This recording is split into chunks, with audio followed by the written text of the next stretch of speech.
जय श्री राम, जय बागेश्वर धाम। दोस्तों, क्या आप सभी ने कल की बागेश्वर धाम सरकार की कथा ध्यान से सुनी थी? गुरुजी ने बता दिया है इस साल शारदीय नवरात्रि का सबसे बड़ा उपाय जो आपके जीवन की हर प्रकार की समस्या को दूर करेगा।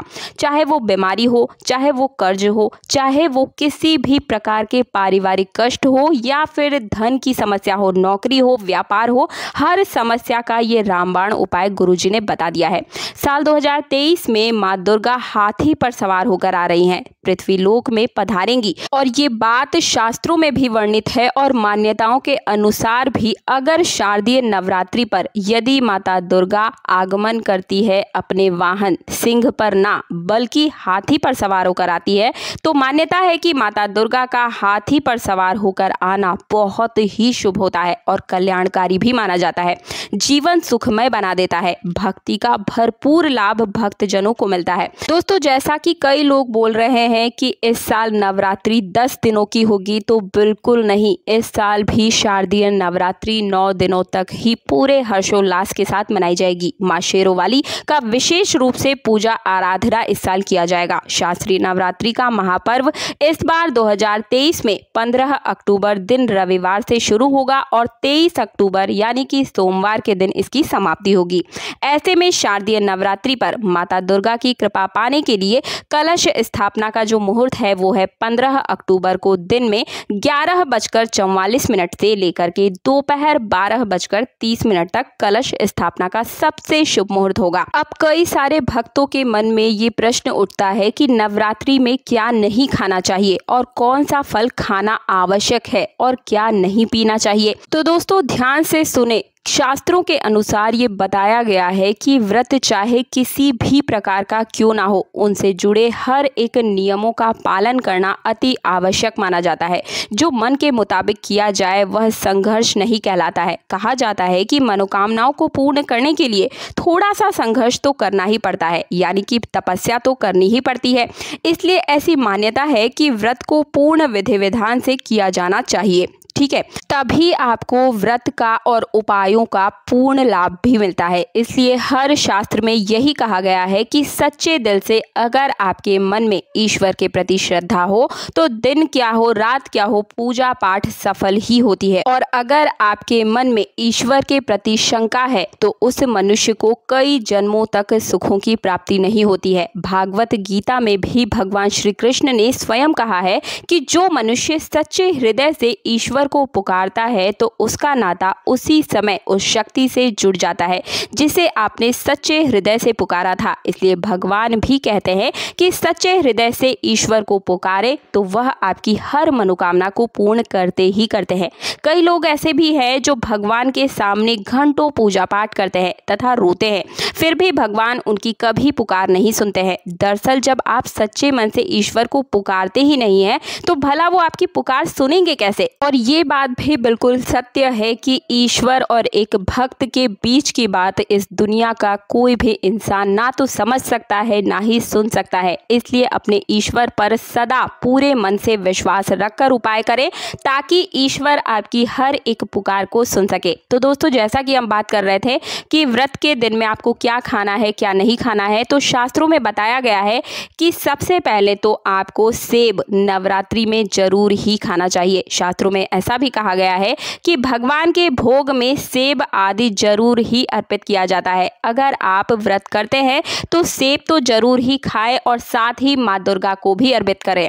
केला, पपीता, तरबूज और मीठे अंगूर जरूर ही सेवन करें। इन फलों से व्रतधारी को शक्ति भी मिलती है और व्रत संपूर्ण भी हो जाता है। शास्त्रों में बताया गया है कि नवरात्रों के दिनों में सीताफल जरूर खाना चाहिए। सीताफल खाने से 10 ऐसी बीमारियां हैं जो खत्म हो जाती है। माना जाता है कि नवरात्रि के दिनों में सीताफल का खाना घर में प्रवेश होना बड़ा ही शुभ माना जाता है। सीताफल खाने से नवरात्रि का व्रत सफल हो जाता है क्योंकि इसमें माता सीता का आशीर्वाद मिला होता है। नवरात्रि के दौरान इसे जो भी खाता है उसे दुखों का सामना नहीं करना पड़ता है। सीताफल आपको जरूर ही खाना चाहिए।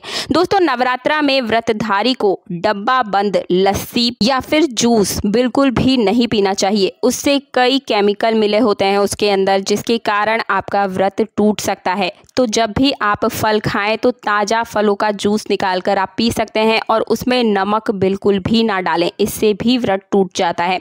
साथ ही साथ जूस में बर्फ भी नहीं डालना चाहिए। फलों का सादा जूस पीने से आपका व्रत सफल होता है। दोस्तों, नवरात्रि के दौरान सिंघाड़े का आटा या कुट्टू का आटा खाने से पहले यह देख ले कि आटा पुराना तो नहीं हो गया है, क्योंकि पुराने आटे में कीड़े वगैरह पड़ जाते हैं, जिसके कारण आपका व्रत टूट सकता है। क्योंकि ये छोटे छोटे कीड़े हमें दिखाई नहीं देते हैं, लेकिन हमारे मुंह तक पहुंच जाते हैं और ऐसा आटा खाना कीड़े मकोड़ों को मार कर खाने के बराबर, यानी कि मांस खाने के बराबर माना जाता है। नवरात्रि के दौरान आप शाम के समय में खाना ना खाएं, दही ले सकते हैं, आलू वगैरह खा सकते हैं। व्रत के दिनों में आप चाहें तो दूध या चाय का प्रयोग कर सकते हैं, लेकिन नमक का प्रयोग भूल से भी आपको नहीं करना है। एक बात का ध्यान रखें कि व्रत को पेट भर खाना यानी कि गले तक भोजन नहीं करना चाहिए व्रतधारी को, नहीं तो व्रत रखने का कोई भी फायदा नहीं होता है। थोड़ा थोड़ा सा आप खा सकते हैं ताकि शरीर में एनर्जी बनी रहे। दोस्तों, गुरुजी का कहना है कि नवरात्रा के 9 दिन आदि शक्ति माँ दुर्गा को समर्पित होते हैं। नवरात्रि के 9 दिन माता रानी 9 अलग अलग स्वरूपों में पूजी जाती है। नवरात्रि के 9 दिनों में माता रानी को अलग अलग स्वरूप के हिसाब से ही अलग अलग पुष्प भी अर्पित किए जाते हैं और अलग अलग भोग भी अर्पित किए जाते हैं।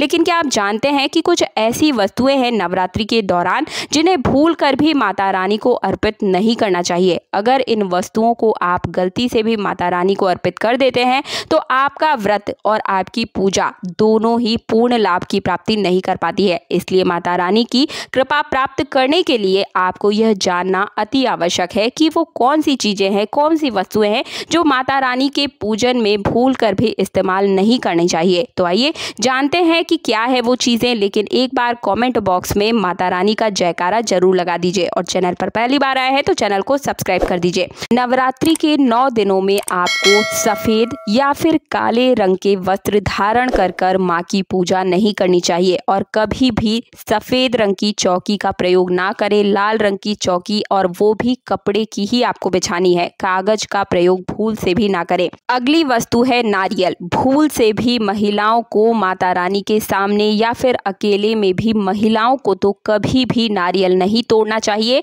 और खासकर पुरुषों को भी कभी भी माता रानी के सामने नारियल नहीं तोड़ना चाहिए। इस बात का आप सभी खास रूप से ध्यान रखें। तीसरी चीज है लौंग। कभी भी माता रानी की पूजा में जो टूटी हुई लौंग होती है या बिना फूल वाली या बिना डंडी वाली अगर कोई लौंग है तो उसका इस्तेमाल नहीं करना चाहिए। आप सभी को पता है कि लौंग का इस्तेमाल माता रानी की पूजा में जरूर ही किया जाता है, तो हमेशा खरी लौंग का ही आप इस्तेमाल करें। आप ये एक बहुत बड़ी गलती करते हैं। कई लोग इस प्रकार की गलती करते हैं कि टूटी फूटी लौंग का भी आप सब प्रयोग कर लेते हैं, लेकिन ऐसा नहीं करना चाहिए। चौथी चीज है अक्षत। कभी भी टूटी हुई जो अक्षत होती है वो भी आपको माता रानी को अर्पित नहीं करना चाहिए। खराब या फिर टूटे हुए अक्षत के दाने का इस्तेमाल नहीं करना चाहिए। इसलिए सदैव माता रानी के पूजन में आप नियमों का खास रूप से ध्यान रखें। फूल वाले लौंग का ही प्रयोग करें। चौथी एक और चीज है वो है तुलसी। कई लोग तुलसी दल का प्रयोग करते हैं, लेकिन माता रानी की पूजा में तुलसी के पत्ते को अर्पित नहीं करना चाहिए। ध्यान दीजिएगा बात पर। माँ दुर्गा के पूजन में तुलसी पत्र का इस्तेमाल करना वर्जित माना जाता है। कभी भी माता रानी को सफेद पुष्प अर्पित ना करें, हमेशा लाल रंग के पुष्प ही अर्पित करें। खासकर माता को गुड़हल और कमल के पुष्प अति प्रिय है। शास्त्रों में भी बताया गया है कि घर में माता रानी की 2 या 3 मूर्तियां या फोटो नहीं होने चाहिए। इस बात का भी आप सभी को विशेष रूप से ध्यान रखना है। तो ये थी नवरात्रि से जुड़ी हुई कुछ खास जानकारी जो कि आपको हर जगह नहीं मिलेगी। तो इन नियमों का खास रूप से ध्यान रखकर भी आप माता रानी को छोटी सी पूजा विधि से भी प्रसन्न कर सकते हैं। तो मुझे उम्मीद है मेरे द्वारा दी गई जानकारी से आप सभी को संतुष्टि मिली होगी। वीडियो पसंद आया है तो वीडियो को लाइक करने के साथ चैनल को सब्सक्राइब और पास वाला बेल आइकन जरूर प्रेस कर दीजिएगा और इस वीडियो को ज़्यादा से ज़्यादा अपने व्हाट्सएप और फेसबुक पर शेयर करना बिल्कुल मत भूलिएगा। मिलते हो अगले वीडियो में। जय श्री राम, जय बाग।